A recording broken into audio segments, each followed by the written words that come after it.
Pregnancy एक ऐसी journey है जहां हम सिर्फ एक नए जीवन को जन्म नहीं देते बल्कि खुद भी एक नए रूप में जन्म लेते हैं। मैं ये वीडियो उन सभी एक्सपेक्टिंग मॉम्स और मदर्स के लिए बना रही हूँ जो चाहती है अपनी प्रेगनेंसी को एक mindful soulful journey banana. Today I'll share the books that not only supported me emotionally but also spiritually awakened me। Pregnancy के टाइम में सिर्फ बॉडी ही नहीं बदलती है, आप भी इवॉल्व करते हो। मुझे प्रेगनेंसी के टाइम में आंसर्स चाहिए थे, शांति चाहिए थी और एक कनेक्शन चाहिए था खुद से। खुद और जो मेरे अंदर एक बच्चा पल रहा था, जो एक आत्मा थी मेरे अंदर, उसके साथ मुझे कनेक्शन फील करना था। मुझे आंसर्स चाहिए थे उन सब के, इसीलिए मैंने बुक रीडिंग स्टार्ट किया था। अगर आप भी किसी किताब की खुशबू से अपने दिल को छूना चाहती हो तो ये वीडियो सिर्फ आपके लिए है। So here is the first book, that is मैं से माँ तक, रिटन बाय अंकिता जैन। ये मुझे वन ऑफ माय फ्रेंड्स ने रिकमेंड की थी अपनी प्रेगनेंसी जर्नी में। फिर मैंने इसे पढ़ा and this book kind of ऐसा लग रहा था मेरी जो दिल की फीलिंग्स थी ना प्रेगनेंसी में, जो जो मैं एक्सपीरियंस कर रही थी from the very first day, जब मुझे पता चला दैट आई हैव कंसीव्ड, तब से मुझे ऐसा लग रहा था मेरी फीलिंग्स जो है ना टोटली किसी ने पेजों पे उतार दी है प्रॉपरली। वो बुक पूरी एक अनुभव यात्रा है, जैसा कि उस बुक पे लिखा भी है कि एक अनुभव यात्रा है प्रेगनेंसी में जो औरतों के साथ होता है। लाइक जो पहली उबकाई होती है उससे लेके पहली किक तक, एक वो किक जो होती है वो हमें पता भी नहीं होता है कि वो किक कब पड़ जाती है, कब कैसे हो जाता है। बाद में रियलाइज होता है अरे ये तो किसी ने लात मारी है। तो ये जो बुक है ना, लिटरली आप इसको एक बहुत हार्टफिल्ट मतलब बुक है ये, मुझे बहुत पसंद है। अगर मुझे कहीं ये राइटर मिल जाए तो मैं उनको पर्सनली थैंक्स बोलूँगी इस चीज़ के लिए। और मैं स्पेशली मेरे जो फ्रेंड्स हैं जिन्होंने मुझे सजेस्ट किया उन्हें भी दिल से थैंक्स करती हूँ कि उन्होंने मुझे इतनी प्यारी बुक रिकमेंड करी थी उस टाइम पे। सो या पहली बुक तो ये है, आपको ज़रूर पढ़नी ही चाहिए, मैं से माँ तक by Ankita Jain. And here is the second book I read during my pregnancy, that is Ikigai। ये एक जापानीज बुक है। प्रेगनेंसी के टाइम पे जब आइडेंटिटी शिफ्ट होती है तो कभी कभी कन्फ्यूजन होता है कि मैं अब कौन हूँ। इस बुक ने मुझे बताया कि जो लाइफ का पर्पस होता है वो हर फेज में इवॉल्व होता है। मुझे लगा कि मदरहुड भी एक नई इकिगाई है।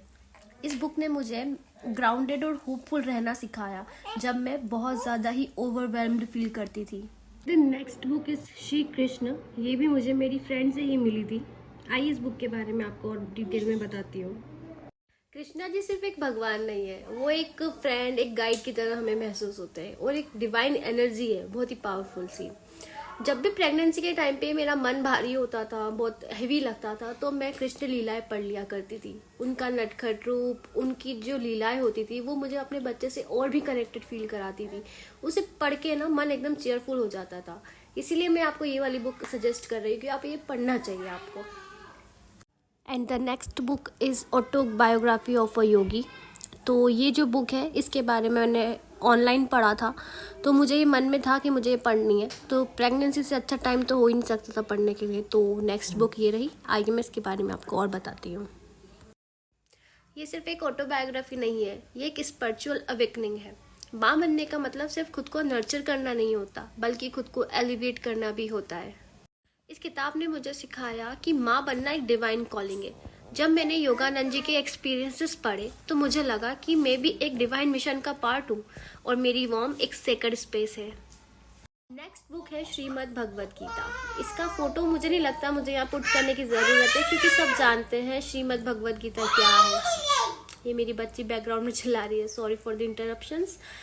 तो ये जो बुक है ये मुझे मेरी नानी ने गिफ्ट दी थी, फिर मैंने इसे पढ़ना चालू किया। श्रीमद् भगवद गीता के बारे में मैं क्या बोलूँ। इस बुक ने मुझे सरेंडर करना सिखाया है। प्रेगनेंसी के दौरान जब भी मैं डरी हुई रहती थी, स्ट्रेस में रहती थी, कंफ्यूज रहती थी, तो मुझे गीता का एक श्लोक है जो बहुत काम आता था कि कर्म करो, फल की चिंता मत करो। और मतलब बच्चे का डेवलपमेंट, डिलीवरी, पेरेंटिंग, ये सब कुछ बहुत ही अनप्रिडिक्टेबल था। ऐसे में गीता बहुत काम आती थी। जितनी बार भी गीता पढ़ती हूँ हर बार मुझे नई सीख मिलती है। इस बुक ने मुझे एक स्पिरिचुअल माँ बनने की दिशा दी है। Last but not the least, Ramayan.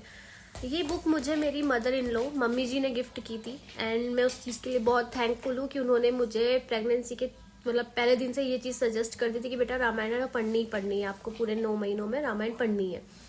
तो रामायण तो पढ़ती थी, उसमें सुंदरकांड था, उसको भी मैंने कम से कम 2-4 बार तो पढ़ ही लिया था अपनी प्रेगनेंसी जर्नी में। अब इतनी सारी बुक्स थी, ऐसा मैं नहीं बोलूँगी कि मैंने सारी बुक कंप्लीट करी है, कुछ कुछ अधूरी भी छूटी है। ज़रूरी नहीं है कि मैं सब पूरा टाइम बुक पढ़ने में ही लगाती थी, बट रामायण को मैंने बहुत ज़्यादा इंपॉर्टेंस दी थी अपनी प्रेगनेंसी जर्नी में। मैंने पूरी रामायण कंप्लीट की है, मेरा रोज़ का नियम होता था, रामायण तो पढ़नी ही होती थी मुझे।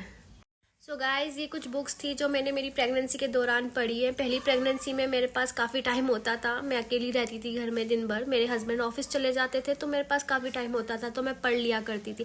बट सेकंड प्रेगनेंसी में, जैसे कि जो सेकंड टाइम प्रेग्नेंट हो रही होंगी वुमेन में, उनके लिए पता नहीं उनके पास टाइम होगा नहीं होगा, बट अगर थोड़ा बहुत भी टाइम मिलता है तो आप ज़रूर इन बुक को गो थ्रू करना। ये काफ़ी अच्छी बुक्स है सारी की सारी। एंड अगर आपको मेरा वीडियो अच्छा लगा हो तो प्लीज़ एक्सपेक्टिंग मॉम्स के साथ शेयर कीजिएगा, लाइक कीजिएगा और सब्सक्राइब कीजिएगा। इससे मेरा कॉन्फिडेंस बिल्डअप होगा, तो मैं आगे और भी ऐसे वीडियोस बनाऊंगी। Thank you for watching.